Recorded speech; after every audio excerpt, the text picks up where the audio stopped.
ẹ̀yin èèyàn léèwò lẹ ṣe ṣe àlàáfíà ní ẹwà gbogbo lè ń kọ gist tẹ̀ ni wọ́n ní Queen Naomi wọ́n ní inú wọn dùn wọ́n kúnlẹ̀ wọ́n kí kábíyèsí nítorí wípé kábíyèsí wọ́n sponsor àwọn èèyàn mẹ́wàá nínú church Queen Naomi ní orí scholarship list wọn láti lọ study ní òkè òkun ní UK.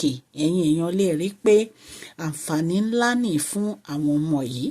wọ́n níṣe ni bàbá wa Deji of Akure wọ́n ní wọ́n gbóṣùbà fún kábíyèsí wọ́n ní wọ́n dẹ̀ jọba wọn dúpẹ́ ní ọwọ́ kábíyèsí nítorí pé nǹkan tí kábíyèsí ṣe yìí nǹkan tó jẹ́ pé ó lápẹẹrẹ ni tó jẹ́ pé àwọn fámìlì yìí gan wọn lè gbàgbé títí ayé.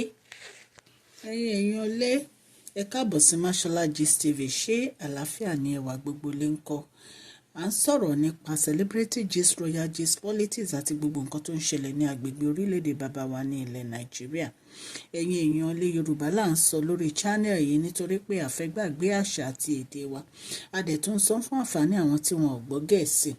wọ́n ní kábíyèsí wọ́n ní wọ́n sponsor ọmọ mẹ́wàá nínú list tí ó jáde fún Queen Naomi. wọ́n ní 25 candidates ní Queen Naomi apply fún láti lọ sí òkè òkun ní higher institution tí wọ́n bá wọn ṣe tó ń bá wọn ṣe application wọn. wọ́n ní ṣùgbọ́n mẹ́wàá nínú wọn ni wọ́n mú ní ìlú òkèrè láti wá kàwé.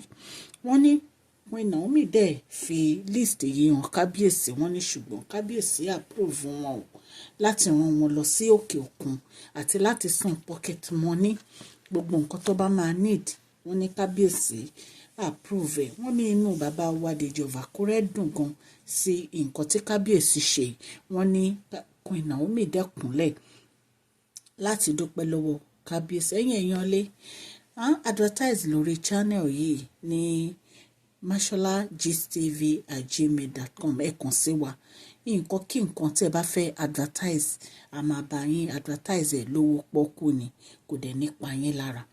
bí a ṣe ń sọ lọ ẹ̀yin èèyàn lé oríire ńláńlá ni ó jẹ́ láti sponsor àwọn ọmọ yìí lọ sí òkè òkun èyí tí kábíyèsí dá sí yìí.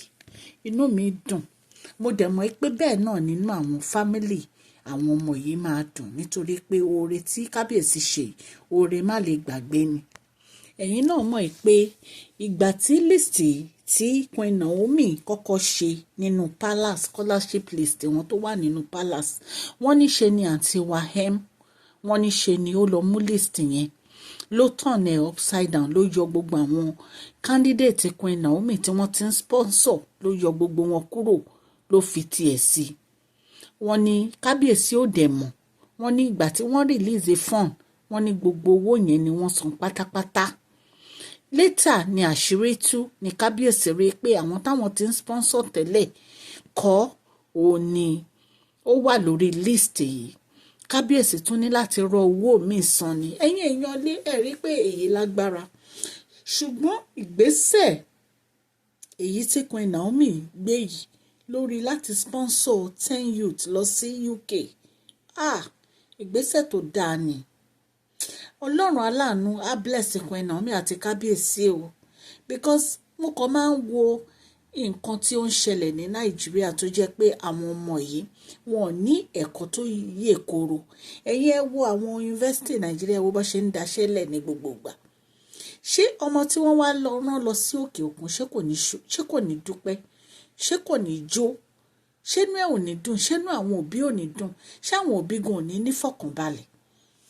kábíyèsí ètò ẹ ṣe yìí mo fún yín mo gbé òṣùbà fún yín ẹ ṣé o. ibi tẹ́ ti mówó yẹn tẹ́ ti fi sponsor àwọn ọmọ yìí lọ sí òkè òkun àpò yín ò ní gbẹ o ní agbára ọlọ́run á bá mi bù sí àpò yín o. Queen Naomi ẹ̀yin náà ṣé o. ọlọ́run elédùnmarè aláàánú á wà pẹ̀lú yín o àti ọmọ yín. bí a tún ṣe gbọ́ngàn wọ́n ní kábíyèsí ní ọ̀pọ̀lọpọ̀ ọmọ tí wọ́n ń sponsor ní Ọbáfẹ́mi University Awólọ́wọ̀ ní Ilé Ifẹ̀ o.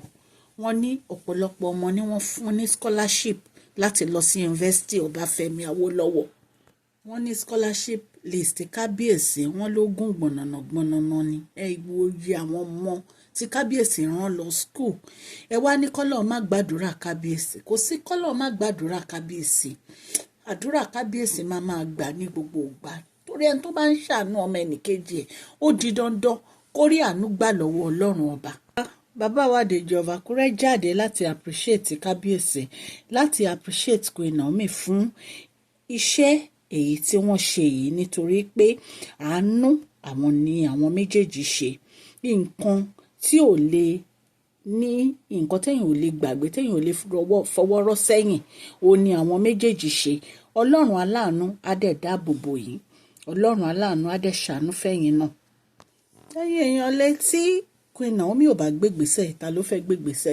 A ṣáà rí àwọn olówó tó yẹ pé wọ́n wà ní Nàìjíríà tó yẹ pé wọn ò fẹ́ ẹ̀pọ̀ ọmọ ẹnìkejì wọn, tó jẹ́ pé tálákà wọn tiẹ̀ fẹ́ rí tálákà, ọ̀rẹ́ olówó nìkan ni wọ́n ń ṣe. Ẹ jẹ́ ká kẹ́kọ̀ọ́ nínú ọ̀rọ̀ yìí, ẹ jẹ́ ká ran ọmọ ẹnìkejì wa lọ́wọ́. Gbogbo ẹ̀yin olówó tẹ́ ń pera yín billionaire, kí ló máa cost yín láti sponsor àwọn ọmọ lọ sí university? Kí ló máa sponsor cost yín láti sponsor àwọn ọmọ lọ sí òkè òkun? Èyí tí Kábíyèsí wa onírìṣà ọba Adéyẹyè ń ṣe yìí, owó lẹ́fọ̀rí adé ò Kábíyèsí. Àfi kẹ́yìn máa ṣe, kẹ́ máa pa mẹ̀kúnnù lẹ́kún, kẹ́ máa pa àwọn èèyàn lẹ́kún, kẹ́ máa fi ọwọ́ ọlá, kẹ́ máa fi gbá àwọn èèyàn lójú. Ẹ̀yin náà ẹ ran ọmọ ẹnìkejì yín lọ́wọ́. Gbogbo àwọn ọmọ tó yẹ kó kàn fi ẹsẹ̀ rìn kiri títì, ẹ̀yin náà ẹ lọ dá ilé iṣẹ́ kan sílẹ̀, kẹ́ ẹ dá ilé iṣẹ́ kan sílẹ̀ fún wọn kán máa ṣiṣẹ́ ń bẹ̀. Ẹ máa rí àwọn olówó mi, nǹkan tó ń láìkì jù ó ní pé kán máa lọ donate owó ní pátì. Wọ́n á máa lọ donate owó fún ẹni tó ti lówó. Kí ló dé tẹ̀lé fi owó yín ṣe nǹkan tó dáa? Kí ló dé tẹ̀lé fi owó yín gbé mẹ̀kúnnù dìde? Ẹ wo irú wings tí Queen Naomi ní, tó jẹ́ pé àwọn tí wọn ò lè ṣiṣẹ́, tí wọn ò lówó láti fi ṣe business, wọ́n ń fún wọn lówó, wọ́n fún wọn lówó, wọ́n set wọn up. Ẹ̀yin olówó ẹ̀ lè ṣe yẹn, àfi kẹ́ máa pa àwọn èèyàn lẹ́kún jayé. Ẹ jẹ́ ká kọ́ ẹ̀kọ́ nínú ọ̀rọ̀ yìí o. Ẹ jẹ́ ká kọ́ ẹ̀kọ́ nínú ọ̀rọ̀ yìí láti ran ara wa lọ́wọ́. Kábíyèsí èyí tẹ́ ṣe, a gbé òṣùbà fún yín. Ẹ ṣé, ẹ kú oore tẹ́ ń ṣe. Ọlọ́run ò ní gbàgbé ẹ̀. Ọlọ́run á dá sí ọ̀rọ̀ yín, Ọlọ́run á múnú yín dùn, ẹ̀mí yín á gùn ní agbára Ọlọ́run lórí tí àwọn baba ńlá baba yín. Queen Naomi, ẹ̀yin àti Kábíyèsí, ẹ máa pẹ́ fúnra yín ní agbára Ọlọ́run. Ayé ò ní dàrin yín rú ní agbára Ọlọ́run. Ẹ̀yin èèyàn lé, a dúpẹ́ fún àtìlẹ́yìn yín lórí fídíòs wa. Adẹ̀rí ọwọ́ yín, Ọlọ́run Elédùmarè á bá mi gbọ́wọ́ yín sókè o. Òkè ní ọlá yín á máa lọ, ọlá yín ò ní lọ ìsàlẹ̀ láéláé. Mò ń dúpẹ́ bẹ́ẹ̀ ṣe ń share, tẹ́ ń comment, tẹ́ ń like. God Almighty will bless you all. Thank you so much. Please, ẹ jọ̀ọ́ ẹ bá mi fún fídíò yìí ní thumbs up o. Please share this video, like and subscribe. God bless you all.